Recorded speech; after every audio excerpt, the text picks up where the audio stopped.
അടുത്ത വാർത്തയിലേക്ക്. വോട്ടർ പട്ടിക ക്രമക്കേടിൽ തെരഞ്ഞെടുപ്പ് കമ്മീഷനും BJPക്കും എതിരായ ആരോപണം കടുപ്പിച്ച് രാഹുൽ ഗാന്ധി.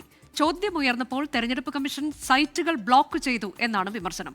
രാഹുലിന്റെ ആരോപണം ഏറ്റെടുത്ത് ഇന്ത്യ സഖ്യ പാർട്ടികൾ രംഗത്തെത്തി. എന്നാൽ ആരോപണം മുഖവിലക്കെടുക്കേണ്ടതില്ല എന്നതാണ് BJP നിലപാട്. രാഹുൽ ഗാന്ധിയോട് തെരഞ്ഞെടുപ്പ് കമ്മീഷൻ തെളിവ് ആവശ്യപ്പെട്ടു. ബംഗളൂരുവിലെ ഫ്രീഡം പാർക്കിൽ നടന്ന വോട്ട് അധികാർ റാലിയിലാണ് രാഹുൽ ഗാന്ധി തെരഞ്ഞെടുപ്പ് കമ്മീഷനെയും BJPയും കടന്നാക്രമിച്ചത്.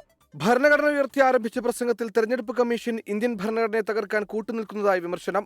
BJPക്ക് വേണ്ടിയല്ല, ഭരണഘടനയ്ക്ക് അനുസൃതമായാണ് തെരഞ്ഞെടുപ്പ് കമ്മീഷൻ പ്രവർത്തിക്കേണ്ടത്. बैंगलोर में है, लखनऊ में है, वाराणसी में है, अलग अलग जगह देश में ये लोग वोट डालने के लिए ऑथराइज्ड हैं.